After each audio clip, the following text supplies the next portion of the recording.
कैसे हैं मेरे फैमिली। उम्मीद करती हूँ अच्छे होंगे और मैं भी बहुत अच्छी हूँ और मैं आपकी स्वाति। तो चलिए आज आप लोगों से बहुत सारा बात किया जाए। तो मुझे जाना है शॉपिंग पे। तो बेटी चली गई है कॉलेज और मुझे घर का जल्दी जल्दी काम करना है क्योंकि शॉपिंग पे जाना है और शॉपिंग पे मुझे अकेले ही जाना है क्योंकि बाबू का तो चल रहा है एग्ज़ाम, तो वो जाएगा नहीं। बेटी चली गई कॉलेज और पतिदेव का तो छोड़ ही दीजिए। तो फटाफट से मैं खाना बना रही हूँ। ये दोपहर का खाना है तो बिरयानी बनाया मैंने और पतिदेव के लिए रोटी पनीर की सब्जी।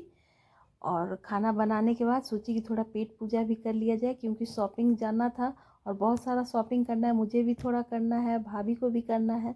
सोची कि थोड़ा सा खाना खा लिया जाए। तो यहाँ पे मैं खाना वगैरह खाने के बाद निकल गई हूँ जाने के लिए। भाई भाभी सभी कोई आ गए हैं और मुझे हमेशा की तरह थोड़ा लेट हो गया निकलने में, तो भाई मेरा थोड़ा गुस्सा हो रहा है। और यहाँ पे हम तीनों यही बातें कर रहे हैं कि सबसे पहले कहाँ चला जाए। तो मेरी भतीजी ने कहा कि सबसे पहले बुआ मेरा कपड़ा लेने चलते हैं।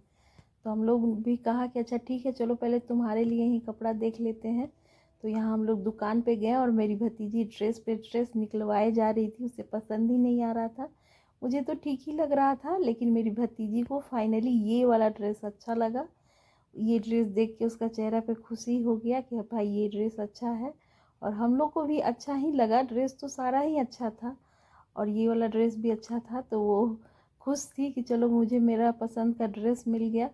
तो हम लोग बोले कि ठीक है, लेकिन एक प्रॉब्लम हो गई कि साइज़ थोड़ा सा छोटा था।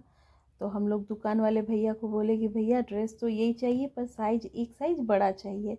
तो भैया बोले कि ठीक है थोड़ा आपको वेट करना पड़ेगा। तो हम लोगों ने थोड़ा देर वहाँ वेट किया और वेट करने के बाद मेरी भतीजी को फाइनली ड्रेस मिल गया और वो बहुत ज़्यादा खुश थी। और ड्रेस जैसे ही हम लोगों ने ले लिया तो उसके बाद वो बोलने लगी कि बुआ चलते हैं, अब मुझे चूड़ी भी चाहिए इसका मैचिंग।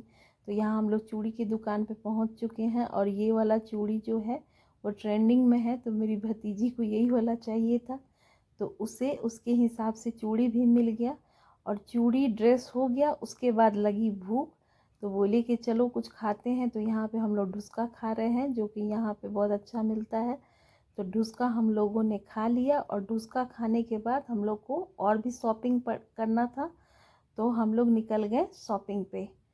तो यहाँ हम लोग रिक्शा में बैठे तो हंसी भी आ रहा था क्योंकि हम लोग तीनों एक ही रिक्शा में बैठे थे और भतीजी को गोद में बैठाया था तो वो काफ़ी ज़्यादा हंस रही थी। तो यहाँ भी हम लोग पहुँच गए हैं मॉल क्योंकि साड़ी भी हम लोग को लेना था।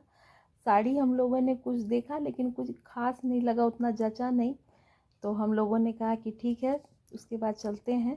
पतिदेव के लिए ड्रेस लेना था तो मुझे ड्रेस पसंद आ गया और मैंने पतिदेव के लिए ड्रेस ले लिया। ड्रेस लेने के बाद हम लोग सीधे पहुंच गए अपने भाई की दुकान पे। तो यहाँ हम लोग को बहुत अच्छा लगा दुकान पे आके। भैया पानी पिलाया और कुछ बोले कि खाने का भी तुम लोग के लिए ला देता हूँ। तो समोसा लेके आए थे तो हम लोग ने समोसा भी खा लिया। और यहाँ पे ड्रेस दिखा रहे थे भैया को, भैया बोल रहे थे अच्छा लग रहा है। और उसके बाद हम लोग निकल गए घर के लिए। हम लोग का शॉपिंग हो गया, देख सकते हैं चेहरा पे साफ साफ थकावट दिख रहा है। तो यहाँ हम लोग घर के लिए निकल गए हैं और हम लोग को बहुत अच्छा लगा शॉपिंग करके, जिसको जो चाहिए था उसको मिल गया। और यहाँ पहुँच गए मैं घर। और घर पहुँचने के बाद बेटी को बोला कि थोड़ा चाय पिला दो। तो यहाँ पे भैया भाभी सब लोग हम लोग चाय पी लिए और चाय पीने के बाद अब भाभी बोली कि अब निकलते हैं घर के लिए क्योंकि लेट हो रहा था। तो यहाँ पे भैया भाभी सब कोई निकल गए जाने के लिए। तो कैसा लगा मेरा ब्लॉग आप लोग ज़रूर बताइए।